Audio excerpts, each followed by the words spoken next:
దానియేలు గ్రంథము 7వ అధ్యాయము 1 నుండి 8వ వచనం వరకు మనం చదువుకుందాం. దానియేలు 7వ అధ్యాయము 1 నుండి 8వ వచనం వరకు నేను చదువుతాను, మీ బైబిల్లో మీరు గమనించండి. బబులోను రాజగు బెల్షస్సర్ యొక్క పరిపాలనలో మొదటి సంవత్సరమున దానియేలునకు దర్శనములు కలిగెను. అతడు తన పడక మీద పరుండి ఒక కల కని ఆ కల సంగతిని సంక్షేపముగా వివరించి రాసెను. దానియేలు వివరించి చెప్పినదేమనగా, రాత్రి యందు దర్శనములు కలిగినప్పుడు నేను తేరి చూచుచుండగా ఆకాశపు నలుదిశల నుండి సముద్రం మీద గాలి విసురుట నాకు కనబడెను. అప్పుడు 4 మిక్కిలి గొప్ప జంతువులు మహాసముద్రంలో నుండి పైకెక్కెను. ఆ జంతువులు ఒకదానికొకటి భిన్నములై ఉండెను. మొదటిది సింహమును పోలినది, కానీ దానికి పక్షిరాజు రెక్కల వంటి రెక్కలుండెను. నేను చూచుచుండగా దాని రెక్కలు తీయబడినవి గనుక మనుష్యుని వలె అది పాదములు పెట్టుకొని నేలపైన నిలువబడెను, మరియు మానవ మనస్సు వంటి మనస్సు దానికి ఇయ్యబడెను. రెండవ జంతువు ఎలుగుబంటిని పోలినది. అది ఒక పార్శ్వము మీద పండుకొని తన నోట పండ్ల మధ్య 3 ప్రక్కటెముకలను పట్టుకున్నది. కొందరు లెమ్ము, విస్తారముగా మాంసము భక్షించుము అని దానితో చెప్పిరి. అటు పిమ్మట చిరుతపులిని పోలిన మరి ఒక జంతువును చూచి తిని, దాని వీపున పక్షి రెక్కల వంటి 4 రెక్కలుండెను. దానికి 4 తలలుండెను. దానికి ఆధిపత్యం ఇయ్యబడెను. పిమ్మట రాత్రి యందు నాకు దర్శనములు కలిగినప్పుడు నేను చూచుచుండగా ఘోరమును భయంకరమునగు 4వ జంతువు ఒకటి కనబడెను. అది తనకు ముందుగా నుండిన ఇతర జంతువులకు భిన్నమైనది. అది మహాబల మహత్యములు గలది. దానికి పెద్ద ఇనుప దంతములను 10 కొమ్ములు నుండెను. అది సమస్తమును భక్షించుచు తుత్తునియలుగా చేయుచు మిగిలిన దానిని కాళ్ల క్రింద అనగద్రొక్కుచుండెను. నేను ఈ కొమ్ములను కనిపెట్టగా ఒక చిన్న కొమ్ము వాటి మధ్యను లేచెను. దానికి స్థలమిచ్చుటకై ఆ కొమ్ములలో 3 పెరికి వేయబడినవి. ఈ కొమ్మునకు మానవుల కన్నుల వంటి కన్నులను, గర్వముగా మాటలాడు నోరును ఉండెను. ప్రార్థన చేద్దాం. పరిశుద్ధుడు అయిన మా దేవ, మరొకసారి మేము బైబిల్ స్టడీలో సంఘముగా కూడుకోవడానికి, మిమ్మల్ని స్తుతించి ఆరాధించడానికి, విశ్వాసంతో భారముతో విజ్ఞాపన ప్రార్థన చేయడానికి, మీ వాక్యమును మేము పఠించడానికి, నేర్చుకోవడానికి మీరు మాకు ఇచ్చినటువంటి కృపను బట్టి, ఆధిక్యతను బట్టి మిమ్మల్ని స్తుతిస్తున్నాం. ఈ సమయంలో మీ యొక్క ఆత్మ సహాయం మాకు దయచేయండి. మీ వాక్యమును మాకు తెరవండి. మీ వాక్యము మాకు అర్థమవులాగున మీరు వివరించమని, కూడి వచ్చినటువంటి సంఘమును మీరే కనికరముతో దర్శించి దీవించమని, ప్రతి ఆటంకమును దూరపరిచి మీ నామమును హెచ్చించి ఘనపరుచుకోమని యేసు నామమును అడిగి ప్రార్థిస్తున్నాం తండ్రి, ఆమెన్. సో దానియేలు 7వ అధ్యాయంలోనికి మనం వచ్చాం. గతంలో దానియేలు గ్రంథాన్ని మనం ప్రారంభించినప్పుడు నేను ఒక విషయాన్ని చెప్పాను. దీంట్లో ఉన్నటువంటి 12 అధ్యాయాలు 2 భాగాలుగా విభజించబడ్డాయి. మొదటి 6 అధ్యాయాలు ఒక విషయాన్ని, మిగతా 6 అధ్యాయాలు మరొక విషయాన్ని గురించి ప్రాముఖ్యంగా మనకు నేర్పిస్తున్నాయి. మొదటి 6 అధ్యాయాల్లో దానియేలు యొక్క వ్యక్తిగత జీవితము, ఆయన యొక్క భక్తి సాక్ష్యము, వాటి గురించి దేవుడు మనకు నేర్పిస్తాడు. 7 నుండి 12 వరకు గల 2వ భాగంలో ఉన్నటువంటి 6 అధ్యాయాల్లో భవిష్యత్తుకు సంబంధించినటువంటి విషయాలు ప్రవచనాత్మకంగా దేవుడు దానియేలు ద్వారా మనకు నేర్పిస్తాడు. సో ఈ రెండింటిని కూడా మనం నేర్చుకోవడం చాలా అవసరము. పర్సనల్ హిస్టరీ, ప్రొఫెటిక్ హిస్టరీ, ఈ 2 కూడా సంఘానికి, క్రైస్తవ విశ్వాసంలో ఉన్నటువంటి ప్రతి ఒక్కరికి అవసరం. మామూలుగా మనము సంఘంలో చూసేది, ప్రపంచవ్యాప్తంగా చూసేది ఏంటంటే, మొదటి 6 అధ్యాయాలకు చాలా ప్రాముఖ్యతనిస్తారు. దాన్ని సండే స్కూల్లో నేర్పుతారు, దాన్ని యూత్ ఫెలోషిప్లో నేర్పుతారు. దాంట్లో నుండి తీసుకున్నటువంటి ప్యాసేజెస్ని, పాఠ్య భాగాలను చర్చ్లో ప్రసంగాల కింద బోధిస్తారు. కానీ చాలా తక్కువ మంది 2వ భాగంలోనికి వెళ్తారు. దాన్ని చదివేటువంటి వారు తక్కువ, దాని గురించి బోధ చేసేటువంటి వారు తక్కువ. ఒకవేళ దాని గురించి అంటే 7 నుండి 12 వరకు ఉన్నటువంటి భాగాల గురించి బోధించినా కూడా మీరు ఒక్కసారి ఒక దినాన్ని కేటాయించి ఎంతమంది ఎన్ని పుస్తకాలు రాశారు, ఎన్ని కామెంటరీలు ఉన్నాయి, ఎన్ని రకాలుగా ఉన్నాయి అనేది చూస్తే తప్పకుండా ఆశ్చర్యపోతారు. అన్ని రకాలుగా మనకు కనబడతాయి. సో దానికి చాలామంది దూరంగా ఉంటారు. కానీ అది బైబిల్లో ఉంది, మనకు అవసరం కనుక మనం దాన్ని దేవుడి కృపచేత తెలుసుకోవాల్సినటువంటి ఆవశ్యకత ఉంది. ఈరోజు దీంట్లో మొదటి 8 వచనాలను మనం క్లుప్తంగా ధ్యానిద్దాము. దీని గురించి ఒక భక్తుడి రకంగా అన్నాడు, this chapter is the jungle book of the Bible. బైబిల్లో ఉన్నటువంటి జంగల్ బుక్ అన్నమాట. ఎందుకంటే దీంట్లో మనకు చాలా మట్టుకు జంగల్కి సంబంధించిన విషయాలు, యానిమల్ కింగ్డమ్కి సంబంధించిన అంటే జంతువులకు సంబంధించినటువంటి విషయాలను దేవుడు చూపిస్తాడు. వాటిని వినియోగించుకొని ఆయన మనకు పాఠాలు నేర్పిస్తాడు. దేవుడికి విశేషమైనటువంటి జ్ఞానం ఉంది కనుక దేవుడు మానవులకు తాను నేర్పించదలిచినటువంటి పాఠాలను అనేక రకాలుగా నేర్పిస్తాడు. ఫర్ ఎగ్జాంపుల్, యేసుప్రభు కూడా సువార్తల్లో మీరు గమనిస్తే జాలర్ల దగ్గరికి వచ్చినప్పుడు వారికి చాపలను ఉపయోగించి వాక్యాన్ని నేర్పించాడు. విత్తువాణిని చూపిస్తూ అక్కడ ఉన్నటువంటి విత్తే వారికి విత్తనం గురించి, విత్తనం ద్వారా వచ్చేటువంటి పంటను గురించి నేర్పించాడు.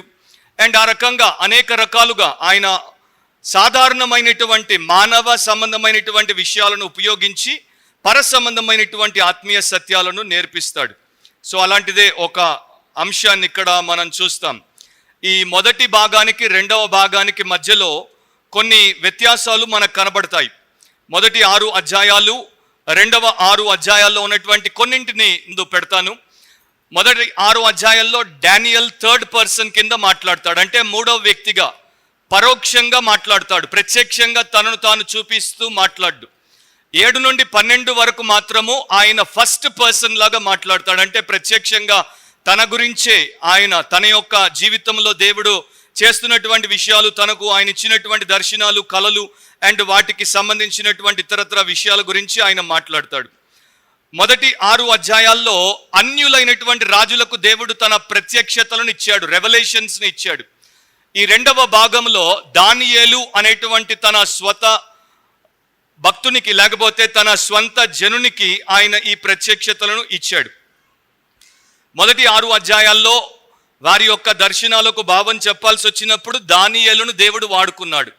కానీ దానియేలుకు దేవుడు దర్శనములను, కలలను ఇచ్చినప్పుడు ఆయనకు అర్థాన్ని చెప్పడానికి గబ్రియేలు దూతను వాడుకున్నాడు. సో ఇంకా మీరు ఆ రకంగా ఆ యొక్క వ్యత్యాసాలను చూసుకుంటూ పోతే ఇంకా చాలా మనకు కనబడతాయి. ఈ యొక్క 7వ అధ్యాయాన్ని మనం ఇప్పుడు చదివిన భాగాన్ని మీరు వినగానే మీకు 2వ అధ్యాయం జ్ఞాపకం రావాలి. నెబుకద్నెజర్కి ఒక కల వచ్చింది. దాంట్లో ఆయన ఒక పెద్ద ప్రతిమను చూశాడు. ఆ ప్రతిమ వివిధ రకాలైనటువంటి లోహములతో, మెటల్స్తో తయారు చేయబడింది. బంగారంతో కూడిన శిరస్సు, తర్వాత వెండితో కూడుకున్నటువంటి రొమ్ము అండ్ భుజములు, ఆ తర్వాత ఇత్తడితో కూడుకున్నటువంటి ఉదరము, ఆ తరువాత ఇనుము అండ్ మన్ను కలిసినటువంటి పాదములు, వ్రేళ్ళు. సో ఇక్కడ అలాంటిదే ఒక జంతువు తర్వాత ఇంకొక జంతువును అండ్ ఈ యొక్క విషయాలను మనం చూసినప్పుడు దాంతో కనెక్ట్ చేయడానికి తప్పకుండా వాక్యాన్ని అనుసరించేటువంటి వారు ప్రయత్నం చేస్తారు. ఇక్కడ 2 విషయాలు మీకు నేను చూపిస్తాను. ఈ 2 కూడా దేవుడు ఇచ్చినటువంటి విషయాలే, కాకపోతే 2 కోణాల నుండి దేవుడు వాటిని మనకు చూపిస్తాడు. నెబుకద్నెజర్కు వచ్చినటువంటి దర్శనాన్ని ఒక మానవుడు ఏ రకంగా చూస్తాడో అది చూపించాడు. దానియేలుకు వచ్చినటువంటి దర్శనంలో దేవుడు ఏ రకంగా చూస్తాడో దాన్ని చూపించాడు. So Nebuchadnezzar the worldly view point, Daniel the divine view point, దైవికమైనటువంటి దృష్టికోణం. సో మనిషి ఒక విషయాన్ని చూస్తే ఎలా చూస్తాడు అండ్ దేవుడు ఒక విషయాన్ని చూస్తే ఎలా చూస్తాడు అన్న దాన్ని మనం ఇక్కడ నేర్చుకోవచ్చు. చాలా పెద్ద ఆంతర్యం ఉంటుంది. దాని గురించి మనం తర్వాత కూడా లెసన్లో నేర్చుకుంటాము. కాకపోతే ఈ 2 దర్శనాల్లో కూడా 4 రాజ్యాల గురించి మనం తెలుసుకుంటాం. ఈ 4 కూడా మానవుల మధ్యలో నెలకొల్పబడేటువంటి రాజ్యాలు, మానవ చరిత్రలో అతి శక్తివంతమైనటువంటి రాజ్యాలు. కాకపోతే క్రమములో అవి వస్తాయి. మొదటిది, తర్వాత 2వది, తర్వాత 3వది, తర్వాత 4వది.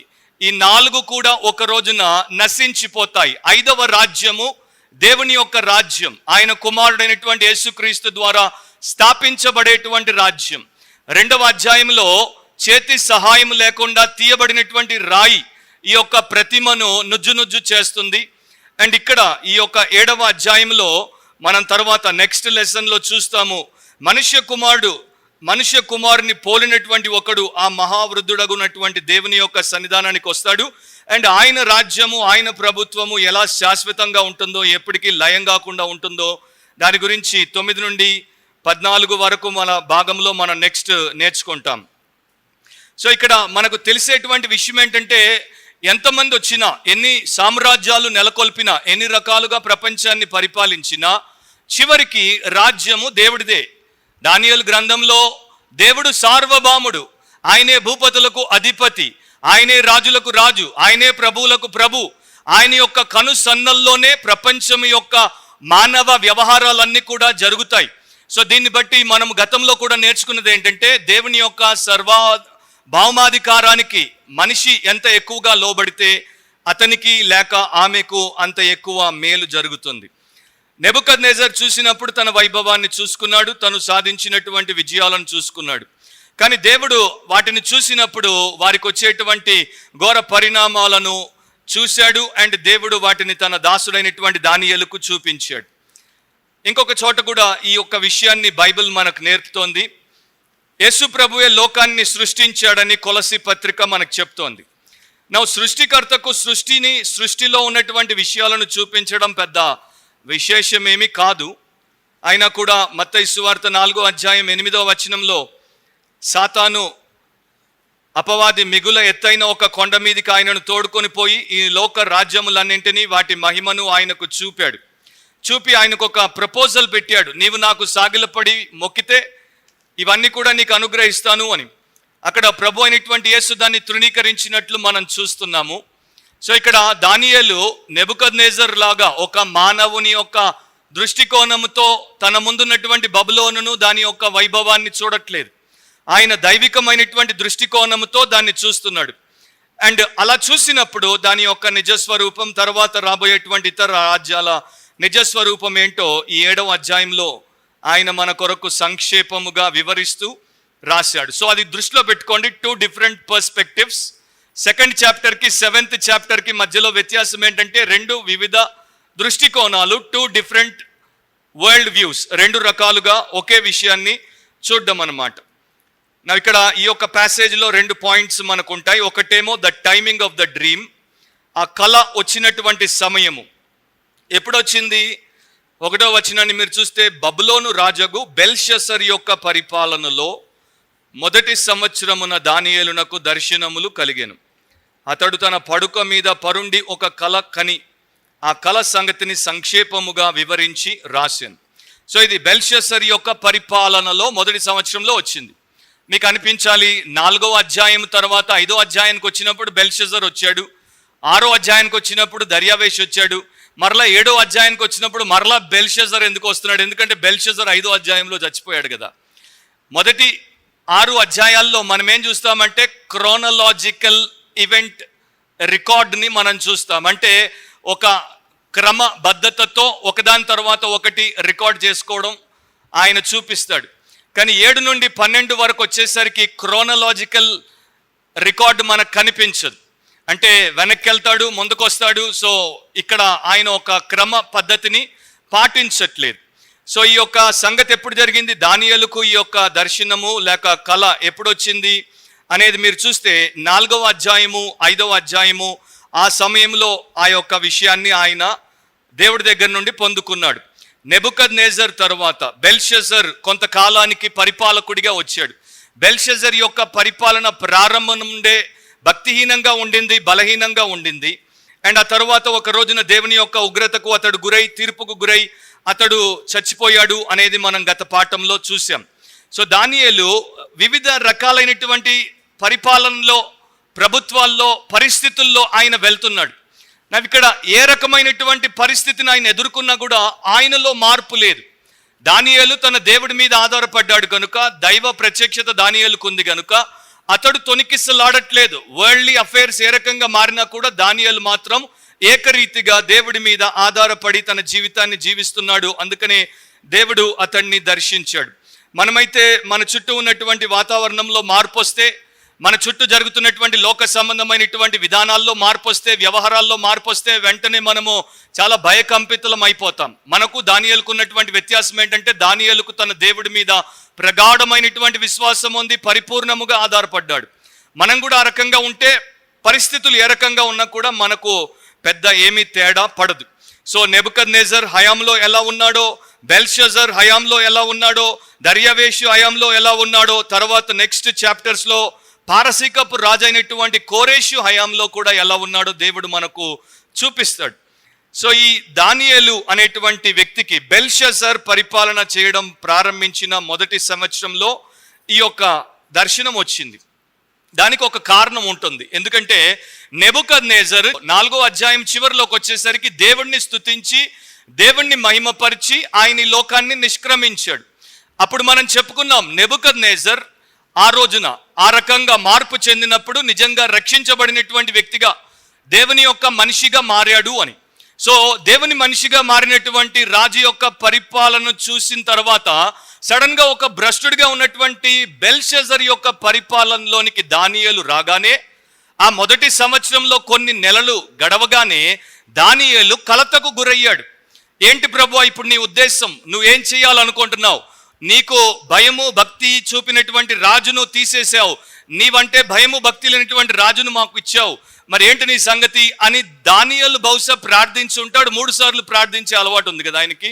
దీని గురించి దేవుడితో ప్రస్తావించి ఉంటాడు. ఆయనకు రాత్రి నిద్ర పట్టట్లేదు, ఆయన బాగా మదన పడి ఉంటాడు. అంటే కంట్రీ సిచ్యువేషన్ ఇట్లా ఉంది, కంట్రీ ఒక కరప్ట్ ఫెలో చేతుల్లో ఉంది, మరి ఎట్లా అనే ఆ రకమైనటువంటి ఆలోచనతో ఆయన పడక మీద ఉన్నప్పుడు దేవుడు జరగబోయేటువంటి విషయాలను ఆయనకు చూపించాడు. సో ఇక్కడ దానియేలుకు ఉన్నటువంటి ఒక లక్షణం ఏంటంటే he was truly burdened for the Kingdom of God and the glory of God. దేవుడి రాజ్యం విషయము, దేవుడి మహిమ విషయము ఆయన భారము కలిగి అలా నిద్ర లేకుండా ఉన్నప్పుడు ఆయనకి యొక్క దర్శనము చూపించబడింది.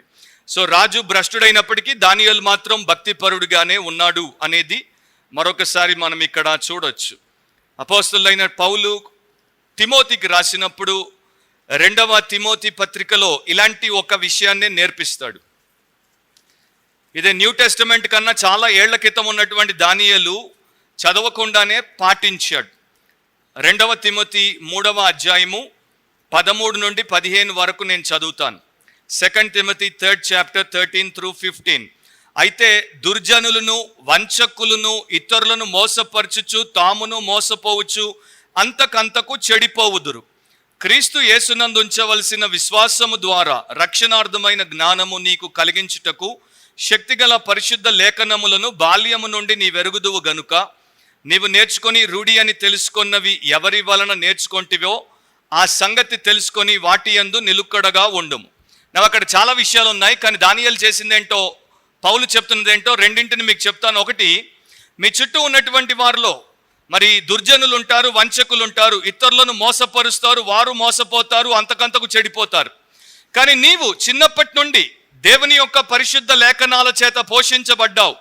ఏవైతే రూఢి అని, నిజమని, సత్యమని నీవు గ్రహించి నేర్చుకున్నావో నీవు వాటి యందే నిలుకడగా ఉండు. You be stable in the scriptures, in the truth of God as a saint. లోకంలో చుట్టుపక్కల ఎలాంటి మార్పులు వచ్చినా, ఎలాంటి పరిస్థితులు వచ్చినా నీవు తొణికిసలాడొద్దు అని తిమోతికి పౌలు రాశాడు. సో దాన్ని దానియేలు అక్కడ ఆయన పాటిస్తున్నాడు.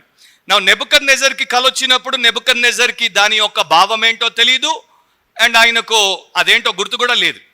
ఇక్కడ దానియేలుకు కల వచ్చినప్పుడు దాని యొక్క భావం ఏంటో దేవుడు అతనికి తెలియచేశాడు. కారణం ఏంటి? ఒకడేమో లోకస్తుడు, ఒకడేమో దైవ సంబంధి. దాని గురించి కూడా మనము గతంలో ఒక విషయాన్ని చెప్పాను, కానీ మరొకసారి చెప్తాను. దేవుడి విషయాలు ఎవరికి అర్థమవుతాయి, ఎవరికి అర్థం కావో 1 కొరింథీ 2వ అధ్యాయము 14-15 వచనాల్లో బైబిల్ మనకు నేర్పిస్తోంది. 1 Corinthians chapter 2 14 and 15. ప్రకృతి సంబంధి అయిన మనుష్యుడు దేవుని ఆత్మ విషయములను అంగీకరింపడు, అవి అతనికి వెర్రితనముగా ఉన్నవి. అవి ఆత్మానుభవము చేతనే వివేచింపదగును గనుక అతడు వాటిని గ్రహింపజాలడు. ఆత్మ సంబంధి అయిన వాడు అన్నింటినీ వివేచించును గాని అతడెవని చేతనైనను వివేచింపబడడు. సో శరీర సంబంధిగా నెబుకద్నెజర్కి ఏదైతే అర్థం కాలేదో ఆత్మ సంబంధిగా దానియేలుకు అది అర్థమైంది. చర్చిలో కూడా చాలా మంది బైబిల్ చదువుతుంటారు, చాలా మంది బైబిల్కి సంబంధించినటువంటి ఇతర పుస్తకాలు చదువుతుంటారు, కానీ కొంతమందికి అర్థమవుతుంది, చాలా మందికి అర్థం కాదు. ఎందుకు అర్థం కాదంటే వారు ఇంకా ప్రకృతి సంబంధమైనటువంటి మనుషులుగా ఉంటే వారు గ్రహించరు. వీరు ఆత్మ సంబంధులుగా ఆత్మానుసారంగా నడుచుకుంటే వీరు గ్రహిస్తారు, నేర్చుకుంటారు. Coming back to Daniel chapter 7, 7వ అధ్యాయానికి మీరు వస్తే కళ దర్శనములు అన్నాడు. కళ ఏమో సింగులర్, దర్శనములు అనేది ప్లూరల్, డ్రీమ్ విజన్స్ అంటాడు. నా కళ ఒక్కటే, అది మరి ఒకదాని తర్వాత ఒకటి సీక్వెన్స్లో విజన్స్గా రావడం అనేది దానియేలుకు జరిగింది. సో దాన్ని మనం ఇక్కడ దృష్టిలో పెట్టుకోవడం కూడా అవసరం. అండ్ ఆ రాత్రి ఆయనకు అలా దర్శనములు కలిగినట్లు, ఆయన దాంట్లో వచ్చినటువంటి విషయాలను రాసినట్లు మనం చూస్తాం. 7వ వచనంలో కూడా పిమ్మట రాత్రి యందు నాకు దర్శనములు కలిగినప్పుడు నేను చూచుచుండగా అని అంటాడు. 13వ వచనంలో కూడా రాత్రి కలిగిన దర్శనములను నేను ఇంకా చూచుచుండగా అని అంటాడు. సో విజన్స్ ఒకదాని తర్వాత ఒకటి వచ్చాయి, కానీ కళ ఒకటే. ఆ కళలో వాటిని చూశాడు అన్నది మనం ఇక్కడ గుర్తుపెట్టుకోవాలి. నా మెయిన్ పాయింట్లోనికి వచ్చేద్దాం. ఈ 2వ పాయింట్ ఏంటంటే the testimony of the dream. ఆ యొక్క కళలో ఉన్నటువంటి సాక్ష్యం ఏంటి, దేవుడు అతనికి చూపినటువంటి సందేశం ఏంటి, దాన్ని ఆయన మన కొరకు సంక్షిప్తంగా అంటే బ్రీఫ్గా మెయిన్ పాయింట్స్ మాత్రమే, ఇంపార్టెంట్ థింగ్స్ మాత్రమే రాశాడు. కొంతమంది అడుగుతుంటారు, బైబిల్లో ప్రతిదాన్ని దేవుడు ఎందుకు రాయలేదు? ఎన్నో కారణాలు ఉన్నాయి. ఎందుకంటే యోహాను సువార్త చివరిలో మీరు చదివితే యేసు ప్రభు 3.5 ఏళ్లలో చేసినటువంటి కార్యాలను పూర్తిగా రాస్తేనే భూమిలో గ్రంథాలకు మరి పట్టజాలనంతగా అయిపోతుంది అని యోహాను భక్తుడు అంటాడు. నా ఇప్పుడు ప్రతిదానికి గురించి దేవుడు వాక్యంలో రాస్తే ఫస్ట్ ఆఫ్ ఆల్ మనం చదవం. ఈ చిన్న పుస్తకాన్నే మనకు మోయడం బరువు, దీన్ని తెరవడం కష్టం. ఇక ఆయన ఒక బండ పుస్తకం ఇచ్చాడు అనుకోండి, మీ హైట్ అంత పుస్తకం ఇచ్చాడు అనుకోండి, ఇక మీరు అసలు పేజీలు కూడా ఓపెన్ చేయరు. సో దేవుడికి తెలుసు అన్నమాట ఎంత అవసరమో. సో మెయిన్ పాయింట్స్ని మనకు ఆయన ఇచ్చాడు, దాన్నే దానియేలు రాశాడు. నా దానియేలుకు 7వ అధ్యాయం నుండి 12వ అధ్యాయం వరకు చూస్తే మీకు ఇంకా ఆయనకు దర్శనం వెంబడి దర్శనం రావడం అనేది మనం చదువుతాము. అక్కడ యొక్క దర్శనాలన్నీ కూడా రికార్డు చేయబడ్డాయి. ఒకప్పుడు యెషయా ప్రవక్తకు దేవుడు ఒక మాట చెప్పాడు. యెషయా గ్రంథము 30వ అధ్యాయము 8వ వచనం. యెషయా గ్రంథము 30వ అధ్యాయం 8వ వచనం. రాబో దినములలో చిరకాలం వరకు నిత్యము సాక్షార్థముగా నుండునట్లు నీవు వెళ్ళి వారి ఎదుట పలక మీద దీని రాసి గ్రంథములో లిఖింపుము.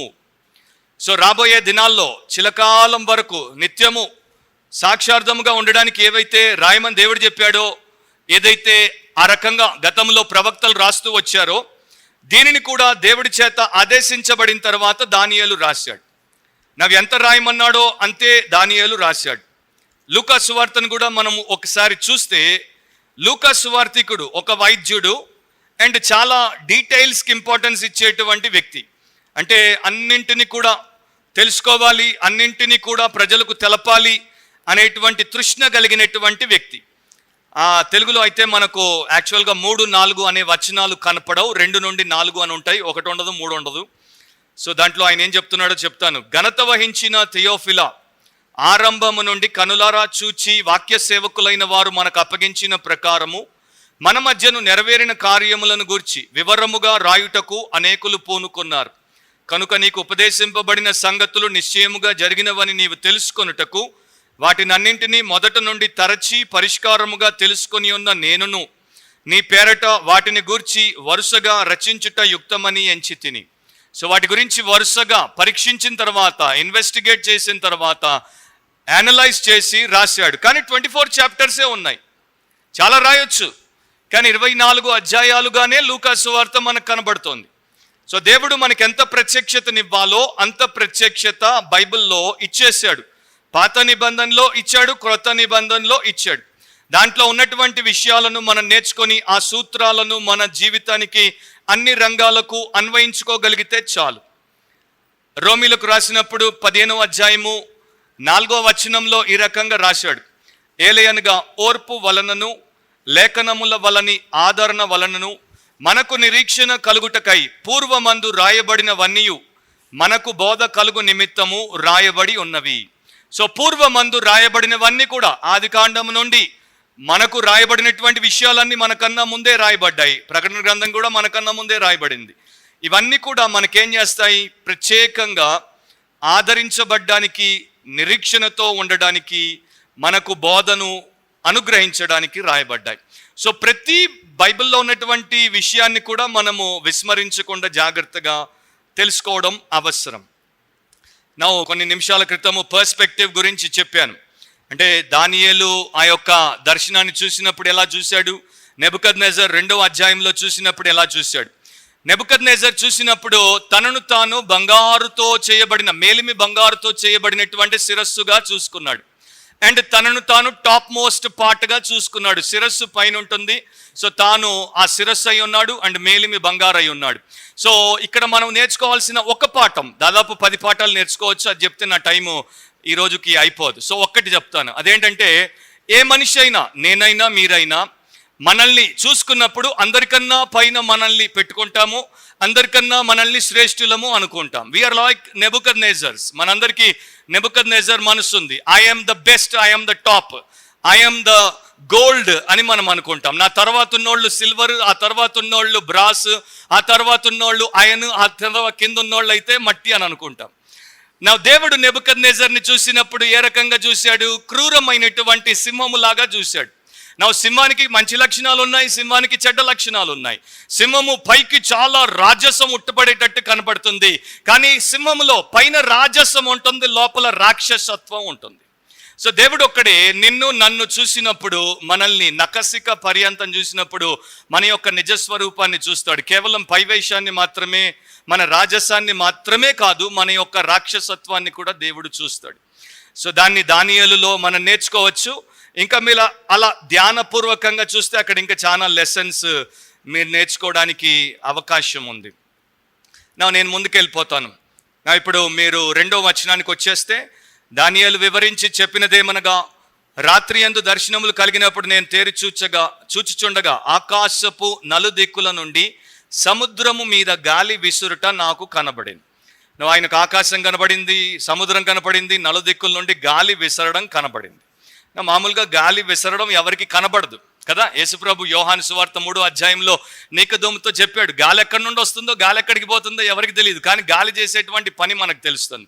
సో సమ్హౌ ఆయన యొక్క దర్శనంలో ప్రచండ వాయువుగా, అంటే దాని యొక్క ఎఫెక్ట్ని అండ్ దాని యొక్క బ్లోయింగ్ డైరెక్షన్ని బహుశా ఆయన చూస్తుంటాడు. స్కాలర్లు దీని గురించి 4 అభిప్రాయాలు కలిగి ఉన్నారు. కొంతమంది దీన్ని ఏమన్నారు, లోకానికి 4 దిక్కుల నుండి, నార్త్, సౌత్, ఈస్ట్, వెస్ట్ నుండి మామూలుగా గాలి రావడం ఆయన చూశాడు. సో అది ఒక రకమైనటువంటి అభిప్రాయం.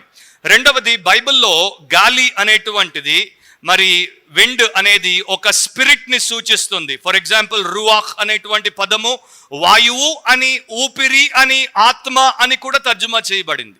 కాంటెక్స్ట్ని బట్టి, సందర్భాన్ని బట్టి అది వాయువా, ఆత్మ, లేకపోతే ఊపిరా అనేది మనం నిర్ధారించుకుంటాం. సో కొంతమంది యొక్క అభిప్రాయం ఏంటంటే, మరి వాయువును మరి ఇక్కడ దేవుడు ఊదాడు అన్నప్పుడు, లేకపోతే పంపాడు అన్నప్పుడు అది ఒక ఆత్మ, ఒక స్పిరిట్ అయి ఉండాలి, బహుశా దేవుని యొక్క దూతకు సాదృశ్యమై ఉండాలి అని వారు అభిప్రాయపడతారు. ప్రకటన గ్రంథం 7వ అధ్యాయంలో మొదటి 3 వచనాలు చదువుతున్నాను. అటు తర్వాత భూమి యొక్క 4 దిక్కులలో 4 దేవదూతలు నిలిచి ఉండి, భూమి మీదనైనను సముద్రం మీదనైనను ఏ చెట్టు మీదనైనను గాలి వీచకుండునట్లు భూమి యొక్క 4 దిక్కుల వాయువులను పట్టుకొని ఉండగా చూచితిని. మరియు సజీవుడగు దేవుని ముద్రగల వేరొక దూత సూర్యోదయ దిశ నుండి పైకి వచ్చుట చూచితిని. భూమికిని సముద్రమునకును హాని కలుగజేయుటకై అధికారం పొందిన ఆ 4 దూతలతో, ఈ దూత, మేము మా దేవుని దాసులను వారి నొసల యందు ముద్రించు వరకు భూమికైనను సముద్రముకైనను చెట్లకైనను హాని చేయవద్దని బిగ్గరగా చెప్పాను. సో ఇక్కడ 4 windsని 4 angels పట్టుకున్నారు వాళ్ళు. So the wind was in their hand. వారు వదిలితే గాలి వస్తుంది, లేకపోతే రాదు. సో కొంతమంది అభిప్రాయం అలా అయి ఉండాలి. 3వ అభిప్రాయం ఏంటంటే, ఈ 4 దిశల నుండి వచ్చినటువంటి వాయువు 4 రాజ్యాలు అయి ఉండాలి. దాని గురించే దానియేలు అక్కడ దర్శనం చూశాడు. 4వ అభిప్రాయం ఏంటంటే, ప్రకటన గ్రంథం 6వ అధ్యాయంలో ఉన్నటువంటి సీల్ జడ్జిమెంట్, అంటే ఆ 7 ముద్రల తీర్పును గురించి 6లో మీరు చదువుకుంటే మొదటి 8 వచనాలు ఆర్ కింది వరకు చదువుకుంటే ఆ యొక్క ముద్రల తీర్పులను గురించి మనం చదువుతాం, దాని గురించి అని అంటారు. కానీ స్క్రిప్చర్ అనేది, when scripture makes plain sense, we should not try to speculate. లేఖనము మనకు తేటగా ఏదైనా నేర్పిస్తున్నప్పుడు దాని మీద ఎక్కువ ఊహాగానం చేయాల్సిన అవసరం లేదు. సో సింపుల్గా ఆ రకంగా అది 4 దిక్కుల నుండి వచ్చినటువంటి గాలి అయి ఉండొచ్చు. 3వ వచనానికి రండి. 3వ వచనంలో, అప్పుడు 4 మిక్కిలి గొప్ప జంతువులు మహాసముద్రములో నుండి పైకెక్కెను. ఆ జంతువులు ఒకదానికొకటి భిన్నములై ఉండేను. అంటే ఒక్కటి కూడా మరొక దానిని పోలి లేదు. నాలుగు రకాలుగా ఉన్నాయన్నమాట. సో ఇక్కడ సముద్రం గురించి మనం చూస్తాం. ఈ యొక్క దేశాలు, ఫర్ ఎగ్జాంపుల్ బబులోను కానివ్వండి, లేకపోతే తర్వాత వచ్చినటువంటి మాదియా పారసికపు దేశం కావచ్చు, ఆ తర్వాత వచ్చినటువంటి గ్రీస్ దేశం కావచ్చు, ఆ తర్వాత వచ్చినటువంటి రోమన్ ఎంపైర్ కావచ్చు, ఇవన్నీ కూడా మెడిటరేనియన్ సీకి దగ్గరలో ఉన్నాయి. మధ్యధారా సముద్రం అంటారు. ఎక్కువ మంది స్కాలర్స్ యొక్క అభిప్రాయం ఏంటంటే మెడిటరేనియన్ సీ గురించి దానియేలు చూసి దాని గురించి రాసి ఉండాలి అని. కానీ అది అయి ఉండొచ్చు, మనకు తెలియదు. సామాన్యంగా బైబిల్లో మనం చూసేది ఏంటంటే సముద్రము అనగానే జనములు, అన్య జనాంగము అని బైబిల్ పాత క్రొత్త నిబంధనల్లో నేర్పిస్తోంది. సో రాజ్యముల గురించి మాట్లాడుతున్నాడు, రాజుల గురించి మాట్లాడుతున్నాడు కనుక దానికి కనెక్ట్ చేయాలంటే జనములు అన్నదే కరెక్ట్గా కనెక్ట్ అవుతుంది. సో అందుకని కొందరి అభిప్రాయం, మంచి భక్తుల అభిప్రాయం ఆ రకంగా ఆ యొక్క సముద్రము హ్యుమానిటీ, ఎస్పెషలీ జెంటైల్స్ అని అభిప్రాయం. ఒక వచనాన్ని మనం చూద్దాం. యెషయా 17వ అధ్యాయము, యెషయా 17, 12, 13. ఓహో, బహుజనములు సముద్రముల ఆర్భాటము వలె ఆర్భటించును, జనములు ప్రవాహ జలముల ఘోష వలె ఘోషించును, జనములు విస్తార జలముల ఘోష వలె ఘోషించును అని రాయబడి ఉంది. సో అక్కడ multitude of people are compared to a sea. So great sea అన్నప్పుడు ఆ రకంగా దాన్ని మనం తీసుకోవడము సబబు అని నేను అనుకుంటాను. ఎందుకంటే ఇక్కడ ఇంకొక క్లూ కూడా ఇచ్చాడు. ఆ క్లూ ఏంటంటే 4 మిక్కిలి గొప్ప జంతువులు మహాసముద్రంలో నుండి పైకి వచ్చాయి. సో ఈ యొక్క జన సముద్రములో నుండి ఈ 4 జంతువులు 4 రాజులను, 4 రాజ్యాలను సూచిస్తున్నాయి. 7వ అధ్యాయంలో తర్వాత భాగాలు మీరు చదువుకోండి. ఫర్ ఎగ్జాంపుల్ 17వ వచనాన్ని మీరు చదువుకుంటే ఆ మహాజంతువులు 4 అయి ఉండి లోకమందు ప్రభుత్వం చేయబోవు 4 రాజులను సూచించుచున్నవి అని ఉంటుంది. ఆ తర్వాత భాగాన్ని మీరు చదువుకుంటే రాజ్యములకు అని ఉంటుంది 23లో. సో మీరు దాన్ని చూసినప్పుడు అది జెంటైల్ వరల్డ్ని సూచిస్తోంది అని అర్థమవుతోంది. దెన్ 3వ వచనంలోనే 4 మిక్కిలి గొప్ప జంతువులను కూడా మనం చూస్తున్నాం. 4 బీస్ట్. ఈ యొక్క 4 బీస్ట్లు కూడా 4 కింగ్డమ్స్కి, 4 కింగ్స్కి సాదృశ్యముగా ఉన్నాయి. ఇర్మియా కావచ్చు, హెచ్కేల్ కావచ్చు, అండ్ ఆ తరువాత హబక్కుక్ కావచ్చు. వీరు రాజ్యములను గురించి వారి యొక్క గ్రంథాల్లో వివరించినప్పుడు వాటిని జంతువులతో పోల్చారు. ఆ వచనాలన్నీ ఇప్పుడు చూపించడానికి మనకు సమయం లేదు కనుక అది ఒక దానియేలు యొక్క సమకాలికులు ఆ రకంగా చేశారు. దానియేలుకు దాని యొక్క సంగతి తెలుసు. అండ్ ఆ రకంగా దేవుడు ఆ విషయాన్ని ఉపయోగించి యొక్క దర్శనాన్ని దానియేలుకు చూపించి ఉండొచ్చు. 4వ వచనంలో ఈ యొక్క జంతువులను గురించి ఆయన వివరణ ఇస్తున్నాడు. మొదటిది సింహమును పోలినది గాని దానికి పక్షిరాజు రెక్కల వంటి రెక్కలుండెను. నేను చూచుచుండగా దాని రెక్కలు తీయబడినవి గనుక మనుషుని వలె అది పాదములు పెట్టుకొని నేలపైన నిలవబడిను, మరియు మానవ మనస్సు వంటి మనస్సు దానికి ఇయ్యబడిను అని దానియేలు చెప్పాడు. ఇది లయన్ గురించి మనం వినగానే ఫస్ట్ ఆఫ్ ఆల్ అది దేనికి సాదృశ్యం అంటే బాబిలోనియన్ ఎంపైర్, బబులోను సామ్రాజ్యానికి సూచనగా ఉంది. సింహము అనేది మరి చాలా విషయాలకు గుర్తింపబడింది. దాంట్లో విపరీతమైనటువంటి ధైర్యం ఉంటుంది, గొప్ప శక్తి ఉంటుంది, దానిలో క్రూరత్వం ఉంటుంది, అట్ ద సేమ్ టైం దానికి రాజసము కూడా ఉంటుంది. నాకు తెలియదు మీలో ఎవరైనా ఎప్పుడైనా సింహంతో సెల్ఫీ తీసుకునే ప్రయత్నం చేశారో లేదో. సో ఎప్పుడైనా నెక్స్ట్ టైం రియల్ సెల్ఫీ మీకు కావాలంటే జూకి వెళ్ళండి, సింహం యొక్క జూలు పక్కల మీ ఫోటో మీరు తీసుకునే ప్రయత్నం చేయండి, అది బాగుంటుంది ఇంకా. సో అలా దాన్ని మనం చూస్తాం. కాకపోతే దీంట్లో ఒక కాంపోజిషన్ ఉంది. అంటే అది కేవలం సింహం కాదు, సింహంతో కలిసి అదొక పక్షిరాజు వలె మరి రెక్కలను కూడా కలిగి ఉంది. This is a winged lion, అంటే రెక్కలు కలిగినటువంటి సింహముగా ఇక్కడ దానియేలుకు కనబడింది. సింహమేమో బలానికి, పక్షిరాజేమో వేగానికి సాదృశ్యముగా ఉన్నాయి. అంటే ఈ రాజుకు, ఈ రాజ్యానికి బలం ఉంది అండ్ వేగం ఉంది. అండ్ సింహము జంతువులన్నిటిలోకెల్లా రాజుగా, అంటే the king of all animals కనుక ఇది సుప్రమసీని కలిగినటువంటి రాజ్యముగా అండ్ పక్షిరాజు పక్షులన్నిటిలోకెల్లా పెద్దది, అది కింగ్ గనుక మరి వేగములో అంటే ఆ సావరెనిటీ అన్నిటికీ పైన ఉండేటువంటి ఆ హోదాను కలిగినటువంటిదిగా ఆయన చూపిస్తున్నాడు. ఆర్కియాలజిస్టులు బబులోను సామ్రాజ్యాన్ని వారు తరువాత తవ్వకాల్లో చూసినప్పుడు చాలా స్థలాల్లో ఎక్కడెక్కడైతే రాజుగారి మహల్లు ఉండేవో అక్కడ గోడల మీద అండ్ ఇతర పదార్థాల మీద ఈ యొక్క రెక్కలు కలిగినటువంటి సింహముల బొమ్మలను చిహ్నాలను వారు చూశారు. బాబిలోని యొక్క రాయల్ ప్యాలెసెస్ మీద గేట్స్ మీద కూడా ఇవి వారికి కాపలా కాస్తున్నట్టు కనబడేవి.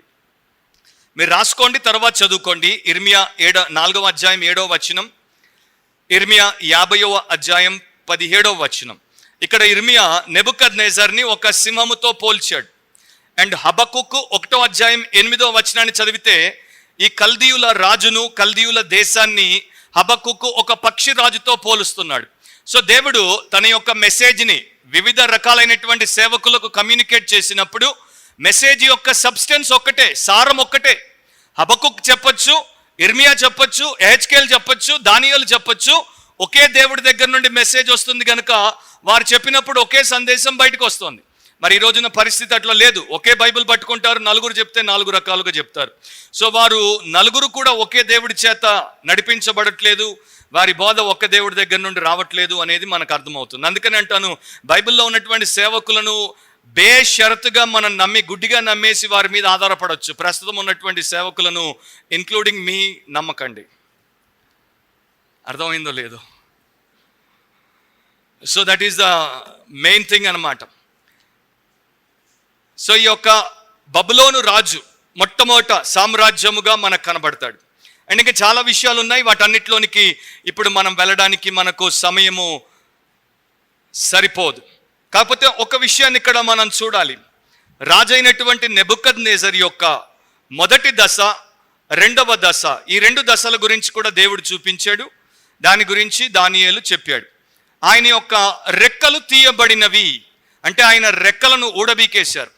ఆయనకున్నటువంటి అధికారాన్ని, ఆయనకున్నటువంటి హోదాను, ఆయనకున్నటువంటి ఆ యొక్క గొప్ప స్థితిని దేవుడు తీశాడు. ఎందుకు తీశాడో దానియేలు 4వ అధ్యాయంలో మనం చూసాం. అతడు గర్వించాడు గనుక దేవుడు అతన్ని అణిచాడు, ఒక పశువుగా మార్చాడు. 7 సంవత్సరాలు అతడు గడ్డి తినేటట్టు చేశాడు. తర్వాత అతనికి తిరిగి మానవ బుద్ధినిచ్చాడు. సింహములాగా ఎగిరేటువంటి పక్షిరాజులాగా ఉన్నటువంటి వ్యక్తిని మనిషిలాగా కాళ్ళ మీద నిలబెట్టాడు. మానవ హృదయాన్ని దేవుడు అతనికి ఇచ్చాడు. అంటే అతడు విర్రవీగినప్పుడు అతన్ని విరిచాడు. ఆ తరువాత అతన్ని మరలా వినయ మనస్కుడిగా మారినప్పుడు మామూలుగా తన యొక్క విధేయునిగా, విశ్వాసిగా దేవుడు తిరిగి స్థాపించాడు. ఈ రెండింటిని కూడా మనం ఇక్కడ చూస్తాం. సిఎస్ లూయిస్ అనేటువంటి ఫిలాసఫర్ మియర్ క్రిస్టియానిటీ అనే పుస్తకం రాశాడు. అదొక క్లాసిక్గా ప్రపంచంలో పేరుగాంచింది. దాంట్లో దేవుడు ఒక వ్యక్తితో ఎలా వ్యవహరిస్తాడు, శ్రమ ద్వారా ఒక వ్యక్తిని ఎలా విరుస్తాడు అనే పాఠాన్ని సిఎస్ లూయిస్ చెప్తాడు. చెప్పినప్పుడు దాన్ని దేంతో కంపేర్ చేశాడంటే, ఒక మనిషి తన కుక్కను మరి దాని యొక్క మెడకు తాడేసి పట్టుకొని నడిపించడంతో పోల్చాడు. మనిషి కుక్క ఒకే దిశలో ముందుకు పోతున్నారు. మనిషి యొక్క అంటే యజమాని యొక్క ఉద్దేశము కుక్కను ఆ దిశలో ముందుకు తీసుకెళ్ళాలి. కానీ కుక్కకు ఆదుర్ద ఎక్కువ. కుక్క ఈయనతో నడవడానికి ఇష్టపడదు. కుక్క ముందుకు వేగాన్ని పెంచి తొందరపడుతుంది.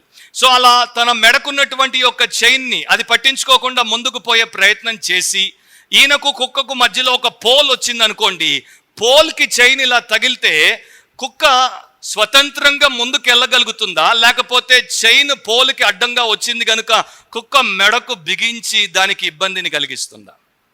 ఏం జరుగుతుంది? ఇబ్బంది కలుగుతుంది, దానికి బిగుసుకుంటుంది. సో ఎవ్రీ టైం మీరందరూ కుక్కలని నడిపించిన వారైతే మీకు అందరికీ తెలుసు, మీరు గట్టిగా గ్రిప్ పట్టుకుంటారు, దాన్ని ఆపుకుంటూ నడిపిస్తారు. అదేమో ముందుకు మిమ్మల్ని లాగుతుంటుంది, మీరేమో దాన్ని వెనక్కి లాగుతుంటారు. సో మానవుడు కూడా అంతే, దేవుడితో నడిచేవాడు కూడా అంతే. తాను తన ఇష్టానుసారంగా తన యొక్క ఉద్రేకాలతో ముందుకు పరుగులు తీసే ప్రయత్నం చేస్తాడు. సో దేవుడు వాడిని కంట్రోల్ చెయ్యాలి. దేవుడి ఉద్దేశం ఏంటి? వాడిని ముందుకు తీసుకెళ్ళడమే. కాకపోతే వాడి ఇష్టానుసారంగా వాడు ముందుకు పోవాలనుకుంటాడు కదా, దాన్ని నియంత్రించడం దేవుని యొక్క ఉద్దేశం. నెబుకద్నెజర్ విషయంలో అదే చేశాడు. సో కుక్క యొక్క చిత్తానికి వ్యతిరేకంగా ఆ యజమాని ఏ రకంగా తన యొక్క చైన్ని వాడతాడో, దేవుడు కూడా అడ్వర్సిటీని మన యొక్క చిత్తాన్ని విరవడానికి మనకు వ్యతిరేకంగా వినియోగిస్తాడు. సో నెబుకద్నెజర్ జీవితంలో దాన్ని చేశాడు. 5వ వచనానికి వస్తే, రెండవ జంతువు ఎలుగుబంటిని పోలినది. అది ఒక పార్శ్వము మీద పండుకొని తన నోట పండ్ల మధ్య 3 ప్రకటెముకలను పట్టుకున్నది. కొందరు దాంతో అంటున్నారు, లెమ్ము విస్తారముగా మాంసం భక్షించుము అని దానితో చెప్పారు. నా రెండవ జంతువు ఏంటి? ఎలుగుబంటి. ఎలుగుబంటి ఒక సింహం అంత వేగంగా పోదు కానీ మెల్లగా పోతుంది. ఎందుకంటే ఎలుగు సైజ్ ఎక్కువ కదా, ఎలుగు చాలా లావుగా ఉంటుంది. అండ్ మరి దాని యొక్క వెయిట్ అంతా కూడా దాని యొక్క నడుము చుట్టూ పైనుండి కిందికి వస్తుంది కనుక దాని యొక్క వేగము కొంత తగ్గుతుంది. కాకపోతే అది కూడా చాలా క్రూరమైనది, దానికి కూడా విపరీతమైనటువంటి బలం ఉంటుంది. మీరు బైబిల్లో చూస్తే చాలా చోట్ల ఎలుగుబంటి యొక్క బలం ఏంటో దేవుడు మనకు రాసి చూపించాడు. దానికి కోపం వస్తే అది కట్టలు తెంచుకుంటుంది అని కూడా బైబిల్ మనకు చెప్తోంది. ఓల్డ్ టెస్టిమెంట్లో ఒక ఎగ్జాంపుల్ మీకు జ్ఞాపకం చేస్తాను. 2వ రాజుల గ్రంథంలో ఎలీషా అనేటువంటి ప్రవక్తను కొంతమంది పోకిరి పిల్లలు ఎగతాళి చేశారు. ఆయనకు బట్టతల, సో వారు ఆయన్ని బోడివాడా అని ఎగతాళి చేశారు. అప్పుడేమైంది? 2వ రాజులు 2వ అధ్యాయం 24, అతడు వెనుకకు తిరిగి వారిని చూచి యెహోవా నామమును బట్టి వారిని శపించను. ఇది ఓల్డ్ టెస్టమెంట్. న్యూ టెస్టమెంట్లో శపించకూడదు. న్యూ టెస్టమెంట్లో ఏం చేయాలా? మిమ్మల్ని శపించి వారిని దీవించాల. నా ఇంటికి పోయి వాడిని ఎలుగు తినుగాక అని శాపనార్థాలు పెట్టకండి. సో 24లో అప్పుడు 2 ఆడు ఎలుగుబంట్లు అడవిలో నుండి వచ్చి వారిలో ఎంతమందిని చీల్చేసాయంట?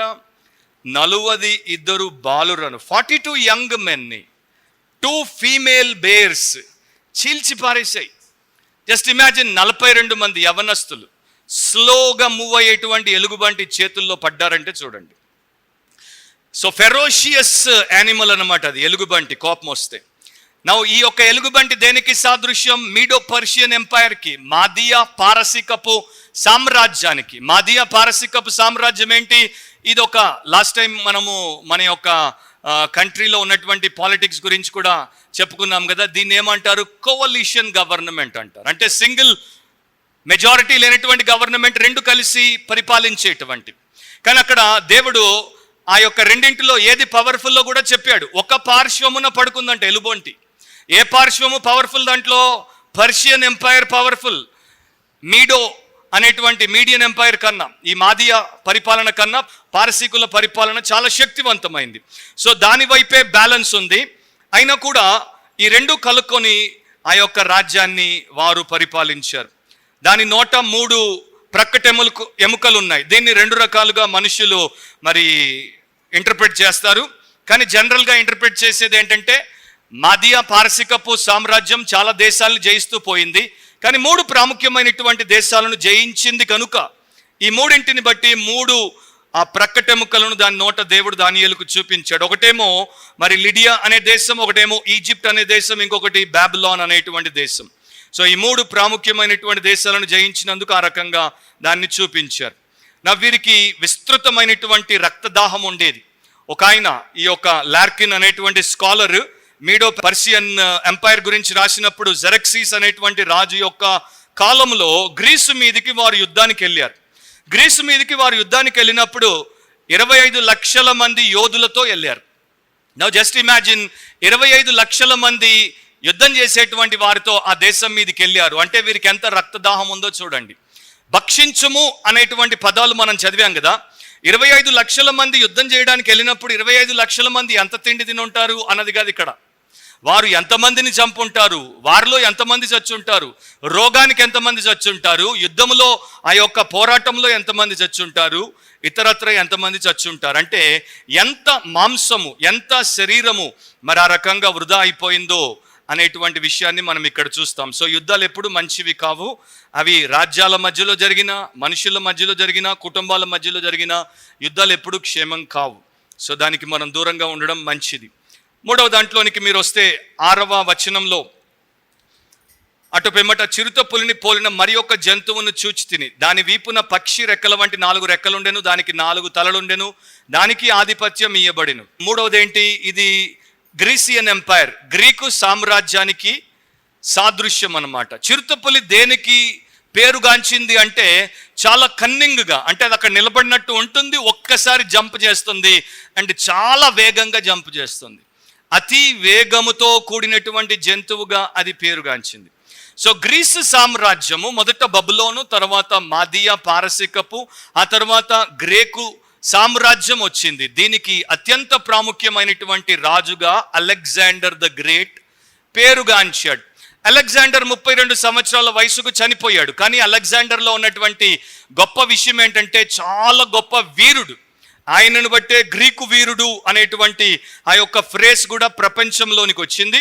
అండ్ అలెగ్జాండర్ చాలా తెలివి కలిగినటువంటి వాడు. యుద్ధం విషయంలో ఎలా ప్లాన్ చేయాలో ఆయనకు తెలుసు. తన సైన్యాన్ని తనకు కావలసినట్టు మలుచుకున్నాడు. పగలంటే పగలు తీసుకెళ్తాడు, రాత్రి అంటే రాత్రి తీసుకెళ్తాడు. దేశం తర్వాత దేశం ఎవరు అప్రమత్తంగా లేనటువంటి టైంలో అటాక్ చేసి పారేస్తారు. వారు తేరుకునే లోపల వారిని అణిచి పారేస్తాడు. అందుకని అలెగ్జాండర్ని దేవుడే చిరుత పులితో పోల్చాడు. ఒక భక్తుడు ఈ రకంగా అంటాడు, చరిత్రలో, మానవ చరిత్రలో అలెగ్జాండర్ సాధించినన్ని దేశాలు, అలెగ్జాండర్ జయించినంత మంది జనము, అలెగ్జాండర్ సాధించినంత భూభాగం ఎవ్వరు కూడా సాధించలేరు. ఇలిరికం నుండి ఏడ్రియాటిక్ సీ నుండి ఇండియన్ ఓషన్ వరకు, రివర్ గ్యాంజెస్ వరకు, యూరప్ని, ఏషియాని అంతటిని కూడా 12 సంవత్సరాలు అతి తక్కువ కాలంలో అలెగ్జాండర్ స్వాధీనం చేసుకున్నాడు. 12 ఏళ్ల యవనస్తుడిగా యుద్ధము చేయడం మొదలుపెట్టాడు. 32వ సంవత్సరంలో కూర్చుని బోర్ నేర్చాడు, నేను జయించడానికి దేశాలు లేవు అని. చూడండి ఎంత స్పీడో. సో ఆయన ఇక్కడ 3వ దానికి సాదృశ్యం. కాకపోతే అలెగ్జాండర్ అకస్మాత్తుగా చచ్చిపోయాడు. ఆయనకు జయించడంలో, ఇతరులను జయించడంలో గొప్ప నైపుణ్యత, అనుభవం ఉంది, కానీ తనను జయించుకోవడంలో లేదు. ఈరోజు బలహీనత ఏంటంటే, అరిస్టాటిల్ అన్నాడు, నువ్వు ప్రపంచాన్ని జయిస్తే నాకు గొప్ప కాదు, నిన్ను నువ్వు జయించుకుంటే నాకు గొప్ప అన్నాడు. సో మనం కూడా చాలాసార్లు ఇతరులను జయించే ప్రయత్నం చేస్తాం, మనల్ని మనం జయించుకోం. చరిత్రలో ఒక కథ చెప్తారు. డియోజీనస్ అనేటువంటి ఫిలాసఫర్ ఒకసారి పెద్ద ఎముకల గూడు వంక నిలబడి చూస్తుంటే అలెగ్జాండర్కి ఆయన అంటే చాలా గౌరవం. ఆయన దగ్గరకు వచ్చి పక్కనే నిలబడ్డాడు 10 నిమిషాలు. 10 నిమిషాల తర్వాత డియోజీనస్ని చాలా నెమ్మదిగా మర్యాదగా అడిగాడు, ఇంతకీ మీరు ఏం చూస్తున్నారు అక్కడ అని. మీ నాన్న యొక్క ఎముకలు కనబడతాయేమో అని చూస్తున్నా, కానీ మీ నాన్న ఎముకలకు ఈ బానిస ఎముకలకు తేడా ఏమీ కనబడట్లేదు అన్నాడు. అప్పుడు అలెగ్జాండర్కి అర్థమైపోయింది, చావు వచ్చినప్పుడు దానికి పక్షపాతము ఉండదు, బానిస అన్నది అది చూడదు. సో అలెగ్జాండర్కి తెలివి వచ్చింది. కాకపోతే ఈ యొక్క చిరుత పులికి 4 రెక్కలు 4 తలలు. ఏంటది? 32 ఏళ్ల వయసులో జయాన్ని అనుభవిస్తూ ముందుకు సాగుతున్నటువంటి అలెగ్జాండర్కి ఎప్పుడు ఆలోచన వచ్చి ఉండదు తన తర్వాత తన కుమారుడిని రాజుగా చేయాలి అని. So he was unprepared. He was the conqueror of the world, but he was unprepared to pass on the legacy. తన కుమారులకు, తన వంశానికి తన యొక్క రాజ్యాన్ని, సామ్రాజ్యాన్ని అందించేటువంటి విషయంలో అలెగ్జాండర్ ఆలోచనే చేయలేదు. ఎందుకంటే 32 ఏళ్ల వయసులో ఎవడు కూడా నా తర్వాత వీడు అని అనుకోడు. నాకే ఇంకా 50 ఏళ్ళు ఉన్నాయి అనుకుంటారు. సడన్ గా చచ్చిపోయాడు కనుక అలెగ్జాండర్ దగ్గర 4 జనరల్స్ ఉండేవారు, 4 సైన్యాధికారులు ఉండేవారు. వారు వెంటనే అవకాశాన్ని చేజిక్కించుకొని అలెగ్జాండర్ యొక్క ఒక సామ్రాజ్యాన్ని 4 ముక్కలుగా చీల్చేశారు. 4 ముక్కలు తీసేసుకున్నారు. ఇది మనకు చరిత్ర చెప్తోంది, కానీ చరిత్ర కన్నా ముందే ఇది దానియేలు భవిష్యత్తులో జరగబోయే విషయంగా చూశాడు. దానియేలు కాలంలో ఇది ఎవరికి తెలియదు, కానీ దేవుడు ఏ రకంగా దానియేలుకు చూపించి చెప్పాడో ఆ ప్రకారమే మీరు వెనక్కి చరిత్రను చూస్తే ఈ రకంగా డివిజన్ జరిగింది. మొదట కసాండర్ అనేటువంటి ఒక జనరల్ మ్యాసిడాన్ అండ్ గ్రీస్ని తీసేసుకున్నాడు. తర్వాత లైసిమాకస్ అనేటువంటి జనరల్ ఏషియా మైనర్ అండ్ థ్రేస్ని తీసుకున్నాడు. ఆ తర్వాత సెల్యూకస్ అనేటువంటి జనరల్ సిరియాని, అప్పర్ ఏషియాని, బాబిలోన్ని అండ్ ఈస్ట్ భాగాన్ని తీసేసుకున్నాడు. అండ్ 4వ జనరల్ టొలోమీ ఈజిప్ట్ని, ప్యాలెస్టైన్ని, అరేబియాని తీసేసుకున్నాడు. అండ్ ఈ రకంగా వాళ్ళు తీసేసుకున్నారు. ఈ రోజున ప్యాలెస్టైన్కి ఇజ్రాయెల్కి మధ్యలో గొడవలో ఈ యొక్క సెల్యూసిడ్ అండ్ టొలమీ యొక్క ఎంపైర్స్ వాళ్ళ కూడా అది ఇంకా పెరిగింది, అది వేరే విషయం. సో ఆ రకంగా 3 రాజ్యాలు అయిపోయాయి. ఇప్పుడు 7వ వచనానికి వచ్చేయండి, ముగింపులోనికి వెళ్ళిపోదాం. పిమ్మట రాత్రి యందు నాకు దర్శనములు కలిగినప్పుడు నేను చూచుచుండగా ఘోరమును భయంకరమునగు 4వ జంతువు ఒకటి కనబడెను. అవి 4వ జంతువు వీటన్నిటికీ ముందున్న 3ంటికి భిన్నమైనది.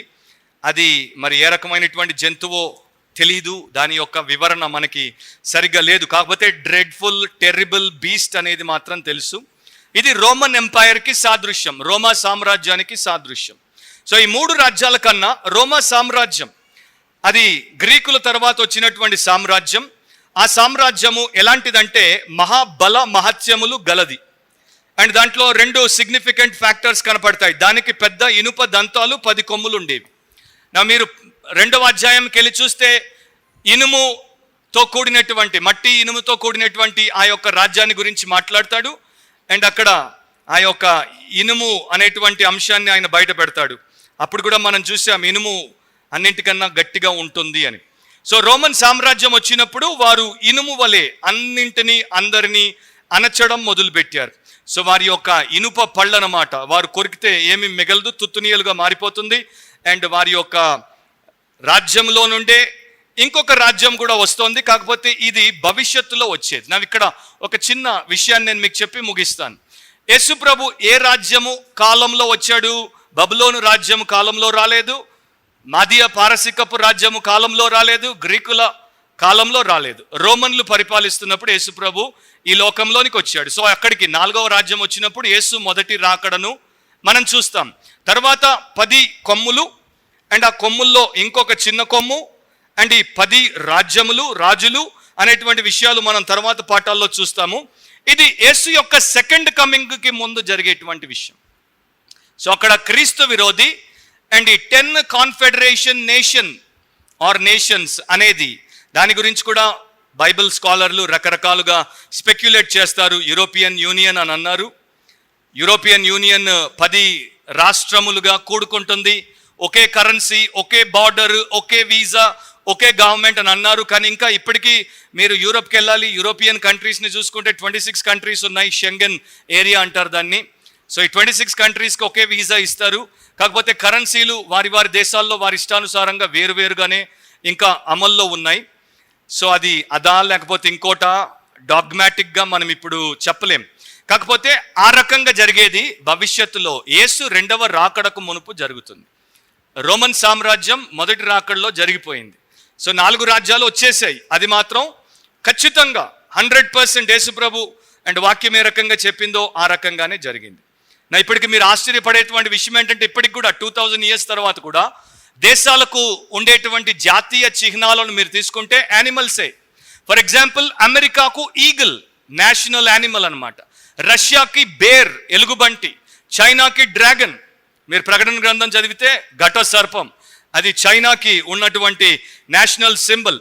సో ఇప్పటికి కూడా సరే పాతకాలపోళ్ళు పాతకాలపు రాజ్యాల్లో జంతువు చిహ్నాల్ని వాడుకున్నారు అని అనుకుంటే అల్ట్రా మోడర్న్ ఈ యొక్క హైటెక్ టైంలో కూడా ఈగిల్, బేర్, డ్రాగన్ ఇంకా అట్లాంటివి చాలా దేశాలు వాడుకుంటున్నాయి.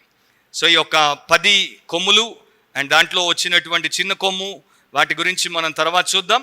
కాకపోతే మీరు ప్రకటన గ్రంథం 13వ అధ్యాయము మొదటి 10 వచనాలు చదువుకోండి. అక్కడ మీకు ఇంకా కొంత అవగాహన వస్తుంది.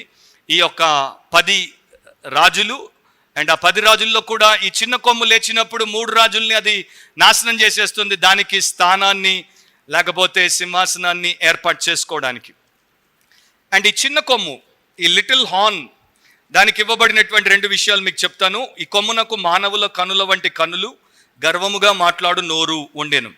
సో కొంతమంది దీన్ని ఒక డీమన్ అన్నారు, కొంతమంది దీన్ని ఒక ఈవిల్ ఏంజల్ అన్నారు. కాకపోతే స్కాలర్స్ అందరి అభిప్రాయం ఏంటంటే it is a human being, ఒక మనిషే, కాకపోతే యాంటీ క్రైస్ట్, క్రీస్తు విరోధిగా మరి చివర్లో ప్రత్యక్షమయ్యేటువంటి వాడు. వాడి యొక్క గుణం ఏంటి? ప్రకటన 13:5-6 చదువుతున్నాను. డంబపు మాటలను దేవదూషణలను పలుకు ఒక నోరు దానికి ఇయ్యబడిను, మరియు 42 నెలలు తన కార్యము జరుపని అధికారము దానికి ఏర్పాటాయను. కనుక దేవుని దూషించుటకును ఆయన నామమును ఆయన గుడారమును పరలోక నివాసులను దూషించుటకును అది తన నోరు తెరిచెను. సో ఈ రకంగా దాని యొక్క పరిస్థితి ఏంటో మనకు ముందు ముందు కనబడుతుంది. సో ఎండింగ్లో మరొకసారి దేవుడు ఏం చూపిస్తున్నాడు? 4 గొప్ప సామ్రాజ్యాలు వచ్చాయి, తర్వాత ఇంకొకటి వస్తుంది, అన్నింటినీ దేవుడు అనుస్తాడు, ఆయనే సార్వభౌముడు అని నిరూపించుకుంటాడు. అంత్యకాలము ఎన్ని వచ్చినా కూడా అనాది కాలం నుండి మరి అనాది కాలం వరకు, అంటే శాశ్వత కాలం నుండి శాశ్వత కాలం వరకు దేవుడి రాజ్యం మాత్రమే నిలుస్తుంది. నెపోలియన్ తన యొక్క కెరియర్లో చాలా గొప్ప స్థితిలో ఉన్నప్పుడు ఆయన దగ్గర చాలా పెద్ద సైన్యం ఉండేది, చాలా పెద్ద అనుభవశాలులు ఉండేవారు, విపరీతమైనటువంటి మిలిటరీ ఎక్విప్మెంట్ ఉండేది. సో నెపోలియన్ అనేవాడు, God is on the side of the strongest military. ప్రపంచంలో బలోపేతం చేసుకున్నటువంటి ఆర్మీ పక్షాన దేవుడు ఉన్నాడు అని. కానీ దేవుడు అది తప్పు అని నిరూపించాడు.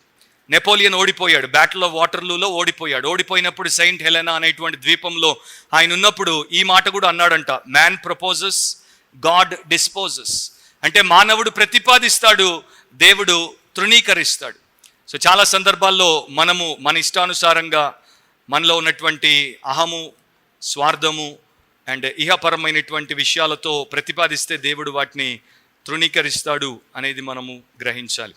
సో నెక్స్ట్ లెసన్ చదువుకోండి, 7వ అధ్యాయం 9 నుండి బహుశా 14 వరకు ఆర్ 28 వరకు ప్రభు నడిపింపును బట్టి నెక్స్ట్ లెసన్ ఉంటుంది. చదువుకోండి, చదువుకుని మీరు కొంత దాని గురించి సాధన చేస్తే మీకు నేను చెప్తున్నప్పుడు కనెక్ట్ చేయడం ఈజీగా ఉంటుంది. ఫస్ట్ టైం వింటూ ఉంటే చాలామందికి బహుశా అర్థం కాదు. సో అందుకని మేము రికార్డ్ చేస్తున్నాం, దాన్ని తీసుకెళ్ళి మరలా మీరు వినొచ్చు. సో ఎన్నిసార్లు అయినా వినండి అండ్ ఈ యొక్క సత్యాలు తెలుసుకోండి, ఎందుకంటే ఇవి మన భవిష్యత్తుకు, మన భక్తికి ముడిపడిన విషయాలు. ప్రార్థన చేద్దాం. పరిశుద్ధుడు అయిన మా దేవ, మరొకసారి మీ వాక్యంలో చాలా సారం ఉన్నప్పటికీ దానియేలు సంక్షేపముగా రాసినట్లు మేము కూడా ఈ సందేశాన్ని సంక్షేపముగానే చూసాం. అయినా కూడా మాకు కావలసినటువంటి ఆత్మీయ సందేశమును మేము నేర్చుకోవడానికి మీ కృప మాకు దయచేయండి. ప్రభువా, ఎలాంటి రాజ్యములు వచ్చినా వస్తాయి, కొంతకాలం ఉంటాయి, పోతాయి. నీ రాజ్యమే శాశ్వత రాజ్యం. అన్నీ లయమవుతాయి, కానీ నీకు నీ రాజ్యానికి అంతము లేదు కనుక నిన్ను మేము మా యొక్క దేవునిగా కలిగి ఉండుట మా ధన్యత. మరి మేము నీకు భయపడి నీ యందు భక్తితో, విశ్వాసముతో విధేయులముగా ఉండునట్లు, నీ సార్వభౌమాధికారానికి లోబడినట్లు కృప చూపించండి. దానియేలు ఏ ప్రకారం నీ కొరకు ప్రియుడిగా, బహుప్రియునిగా బ్రతికాడో మాలో ప్రతి ఒక్కరూ నీకు అలాంటి ప్రియమైనటువంటి శిష్యులముగా బ్రతికే కృప దయచేయమని యేసు ప్రభు శ్రేష్టమైన నామమును అడిగి ప్రార్థిస్తున్నాం తండ్రి. ఆమేన్.